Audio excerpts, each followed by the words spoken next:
The kitchen light throws a small pool of yellow over a stack of unopened bills. You sit there long after dinner, a mug cold beside your hand, scrolling through old bank notifications until the glow of the phone feels like a guilty friend. Outside, the neighborhood is quiet. Inside, the same small argument plays on loop. "We'll be okay," you tell your partner, and they nod because sometimes hope is what passes for a plan. The pantry is full, the car runs, but the sense of steady ground keeps slipping away, inch by inch, under late fees, outdated budgets, and choices that felt safe in the moment. You know the script.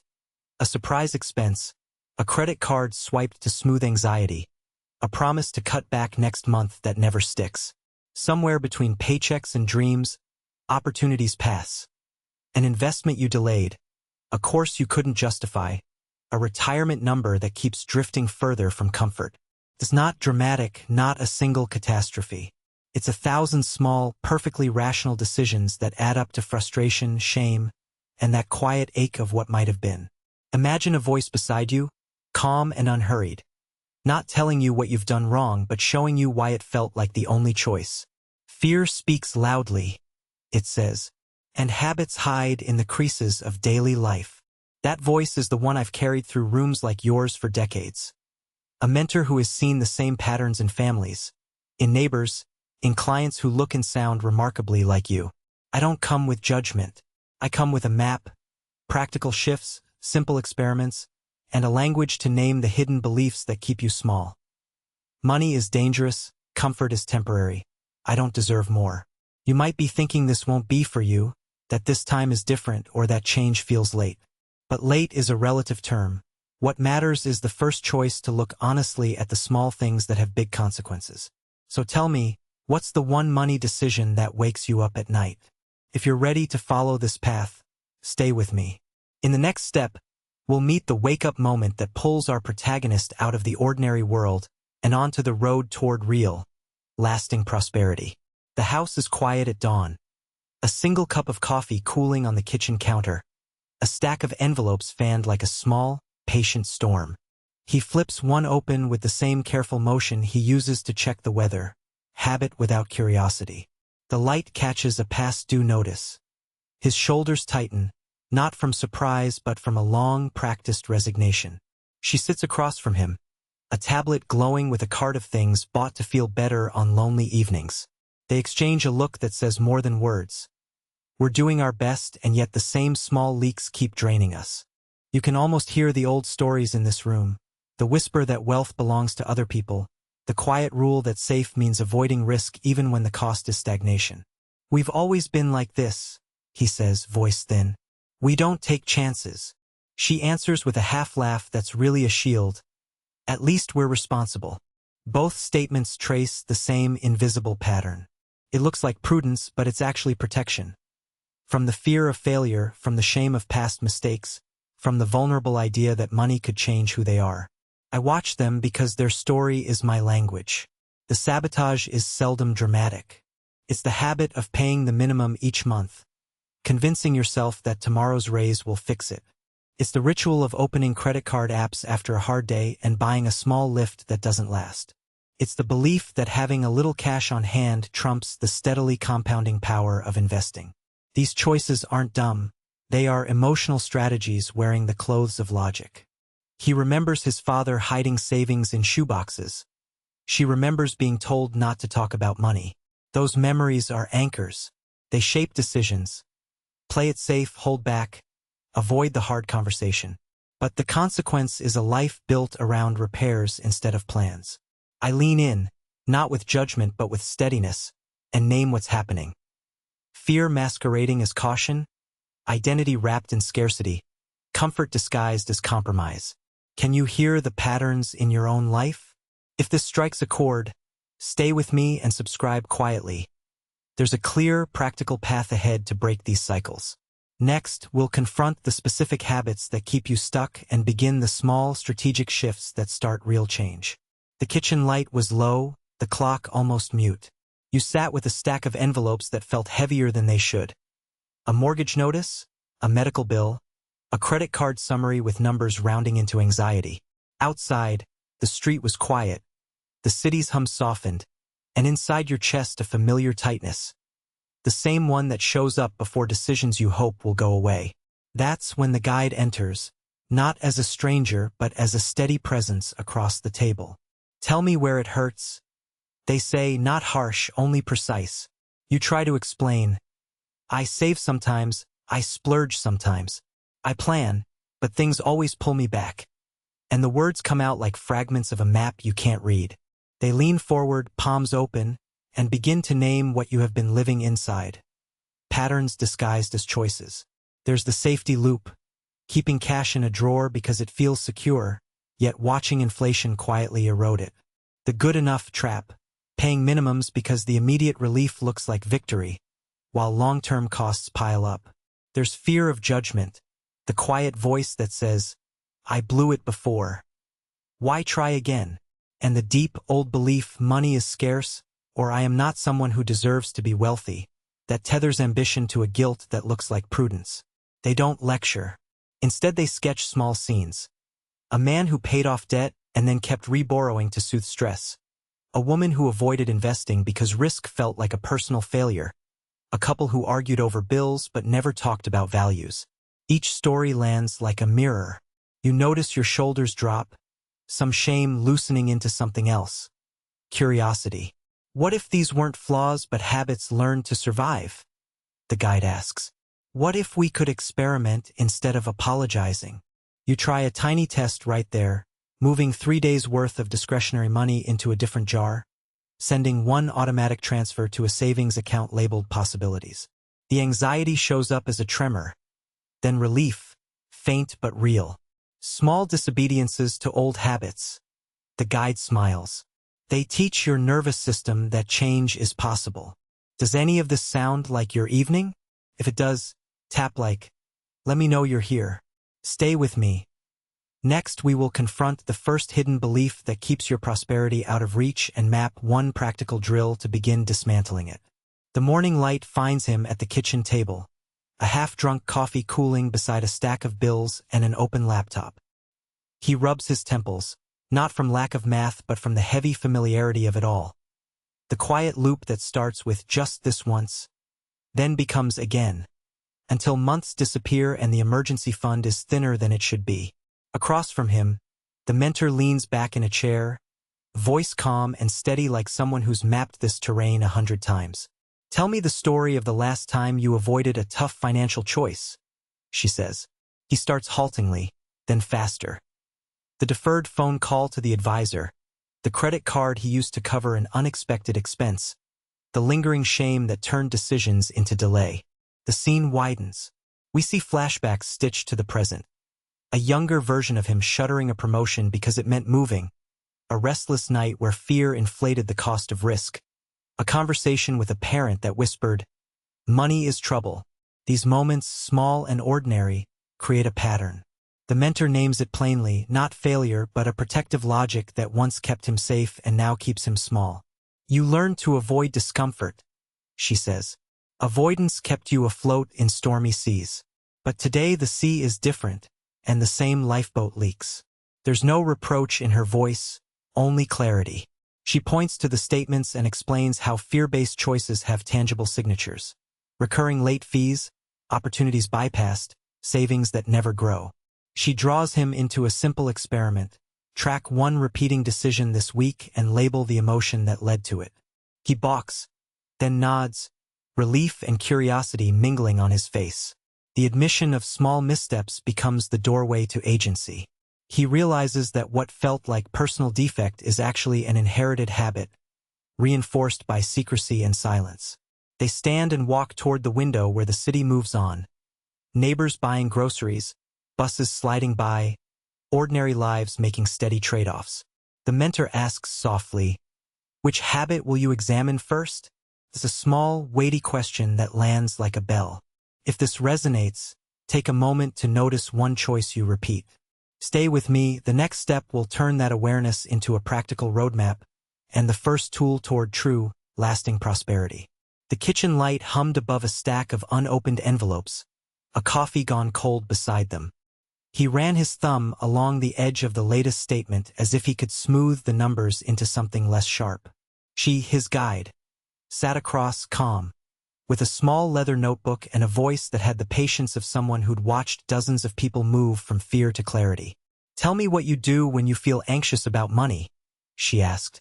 He looked up, surprised that talking about it didn't make the room collapse. "I avoid, or I spend, little things. It makes me feel like I'm in control," he admitted. She nodded and drew a quiet diagram on the notebook.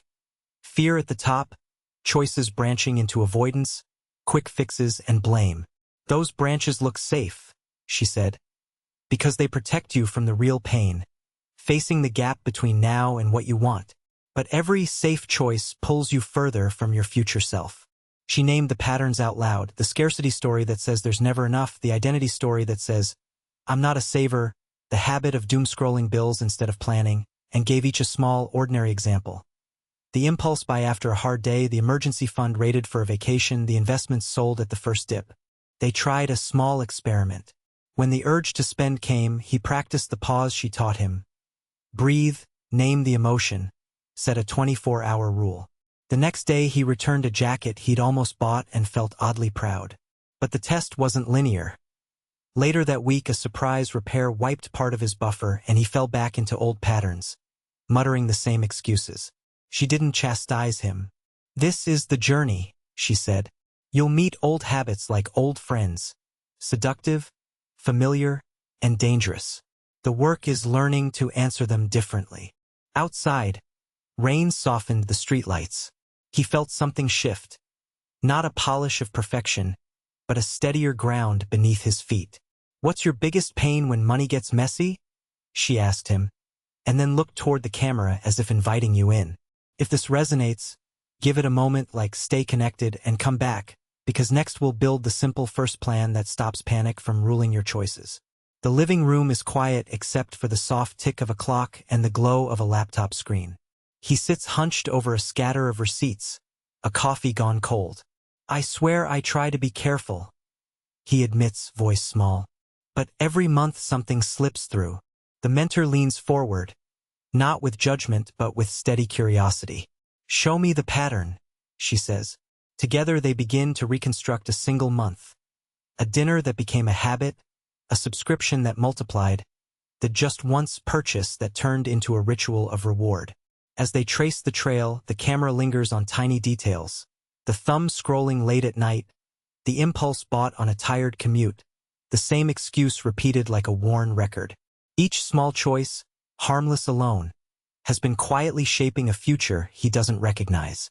She asks him to recount the emotion behind each payment. He names boredom turned to shopping, stress replaced by takeout, fear turned into avoidance. "Money is never just numbers," she reminds him. "It's how you soothe, how you avoid, how you prove something to yourself." They test a simple experiment. For 7 days, every want is paused for 12 hours. If the urge remains, it goes on a list. If it fades, it's a lesson. They set micro-commitments, one automated transfer to savings, one if-then rule for impulse purchases, one conversation with a partner about financial values. The first week isn't perfect. He stumbles, nights of old habits pull him back. But each stumble becomes data. Triggers mapped, patterns revealed. The shame that once silenced him begins to shift into curiosity. The narrative of "I always fail" cracks, replaced by "I can learn where I slip." By the end of the session, the ordinary room feels different. Not because the receipts vanished, but because a plan exists and a new story is being written. She closes with a question that lands like an invitation. What one small spending habit will you challenge this week? If you want more, subscribe and we'll walk you through the next step. Testing the plan in real life and strengthening the habits that build lasting prosperity. The kitchen light is soft, papers spread like a small island on the table. A man in his late 40s rubs his temples. A woman in her 50s taps numbers into a phone calculator, throat tight. The mentor sits opposite them, not lecturing, but steady, like the handrail you reach for on a dark stair. "Show me the pattern," she says, and they hand over receipts, subscriptions, the same credit card slip from last month labeled something nice, The room smells of coffee and the fear of small losses that add up. She leans forward and tells a story. A client who's saved by accident, simply by rearranging one habit. "We didn't start with a budget," she says. "We started with a pause." The pause becomes a rule, 48 hours before every non-essential purchase. It sounds small. It becomes a filter. He laughs, embarrassed. "I thought I had willpower," he admits. "Turns out I had impulse." She nods. "Most of us do. Habits feel safer than change." They try a quick exercise. She hands them a jar. "Every time you choose fear, buying something to soothe the night, avoiding a tough conversation, drop a coin. At week's end, count what you surrendered to comfort." The jar clinks like tiny confessions. They try a naming ritual. Write the belief that screams the loudest, "I don't deserve security." Then read it aloud and challenge it with evidence. Last year you paid down debt, you saved $200, you asked for a raise. Small facts loosen old scripts. Practical strategies thread through the counsel. Automating a modest transfer to savings the day pay hits, making one decision each month to cut a subscription, scheduling a quarterly financial check-in like a dentist appointment.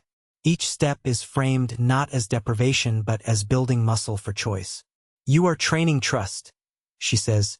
"Trust in your future self." Their faces change. Shame relaxes into strategy. The mentor asks softly, "If you stopped sabotaging one habit, what would you do with that money? If this landed with you, a quick like helps others find it." Stay with us. Next, you'll witness the first real test. A tempting purchase, a late-night impulse, and the new rules in action. Subscribe to follow the outcome. The kitchen clock tells midnight as the protagonist spreads receipts across the table. Coffee cups, a phone screen with alerts, a credit card statement with margins that seem to breathe. Outside, the streetlight throws long shadows across the bills. "I thought I was careful," they whisper, a voice threaded with fatigue. The mentor's voice returns, steady and patient. "Careful isn't always intentional. Safety can be a subtle trap." The room tightens around that idea. The viewer feels the weight of familiar routines folding into quiet self-justifications. We move through scenes like chapters. A grocery aisle where impulse wins over a shopping list. A Saturday afternoon where a small online purchase multiplies into a habit. A dinner table where the protagonist avoids a conversation about retirement accounts. In each moment, the camera lingers on tiny rituals. The hand that reaches for the card without a plan. The screen light reflecting worry in the eyes. Dialogues are short but revealing. A partner asks, "Are we saving anything for the future?" And the answer lands like a stone. "I will, next month." The next month becomes a pattern. The mentor doesn't scold. Instead, she names the hidden scripts. Fear makes you focus on the now. Guilt makes you postpone small wins. Habit makes you repeat what feels safe. She teaches a practical experiment. A 30-day micro-contract. Choose one expense to reframe. A daily latte becomes a week of saving instead. A recurring subscription is paused for 30 days. Small structural changes, she says, rewrite stories. The protagonist tries it, hesitates, then celebrates the first surprise joy when a saved $35 shows up in an emergency jar. This is not a movie montage of overnight success. It's a patient sequence of tiny victories that feel honest and achievable. We witness internal resistance, nights of replaying old mistakes, the urge to splurge after a stressful meeting, and we see tactical shifts that bypass the saboteur. Automation, a short checklist before purchases, a weekly 5-minute money conversation with a partner. Emotion transforms. Shame loosens into curiosity. Avoidance becomes experiments. The mentor asks quietly in the final scene, "Which pattern in your life needs a 30-day pledge?" That question hangs like an invitation. If you're ready to try it with guidance, stay with us. Next, we'll turn these small wins into a resilient plan and watch them compound into real prosperity. Late at night, under the soft hum of the kitchen light, you find yourself counting the same worn papers again. Credit card statements like old ghosts, a savings account that barely breathes, promises you once made to your future slipping like water through your fingers. The house is quiet except for the refrigerator and the steady beat of your own worry.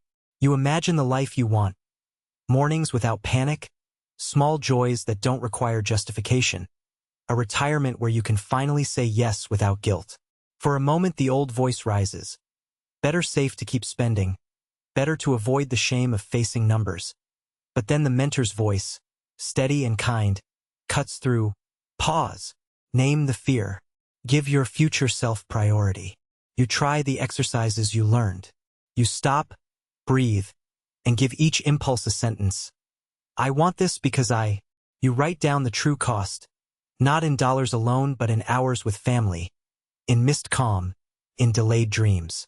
You set an automatic transfer that feels like paying a bill, except this one is for the person who will be you in 10 years. You call a trusted friend and say the truth aloud. I'm afraid of not having enough. The confession makes the fear smaller, less poisonous. You practice the 48-hour rule before any non-essential purchase and watch how many temptations dissolve when they must sit on the shelf of time. A test comes faster than expected. A weekend away with friends, moments of belonging pressed against the old reflex to keep up. You catch the familiar itch, hear the old script in your head, then remember a phrase the mentor gave you. What am I buying? And what am I trading away? You choose differently. The relief that follows is quiet but immense, like a small door opening to a room you were sure had been sealed forever. These are not heroic leaps but steady steps, rituals that rebuild trust with yourself. You begin to sleep better, speak more openly with your partner, and notice your future self smiling in the mirror. If this shift resonates, tap like and tell me, what one habit will you change today? Subscribe to follow the final chapter, where we turn these wins into a life that lasts. The morning light slips through the curtains like soft forgiveness. You stand at the kitchen window, coffee warming your hands, and for the first time in a long while the numbers in your head feel like a map, not a maze. Remember the moment that started all of this, the shock of a dwindling account, the embarrassment when a plan fell through, the quiet resolve that something had to change. That was the call to adventure. The path wasn't easy. You stumbled through old patterns, faced the fear that kept you safe and stuck, and learned that shame is just a story you can rewrite. Today, what looks back at you is different. Your emergency fund isn't perfect, but it exists. A simple budget no longer feels like punishment but like permission to choose. I watch you at the table, pen in hand, making deliberate decisions. Yes to values, no to automatic impulses that cost you more than money. We talk about the small rituals. A weekly money check-in, a rule to sleep on non-essential purchases, a direct transfer to savings the day payday hits. You test them. You fail sometimes. You get up and refine the plan. Each adjustment chips away at the invisible scripts that once told you scarcity was inevitable. There's a scene you won't forget. Your partner peeks in, curiosity and relief on their face. You're calmer, they say. You smile because calm costs effort and courage. The transformation isn't dramatic fireworks.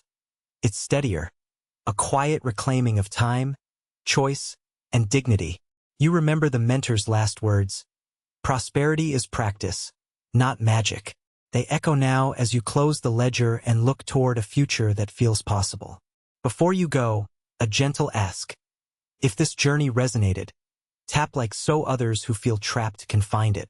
Tell me in the comments, what's one small habit you'll change this week? If you want a clear, step-by-step companion to build those habits into lasting prosperity, subscribe and let's keep walking this road together. The next step, we'll unpack the exact weekly routine that turns intention into momentum, and it starts tomorrow.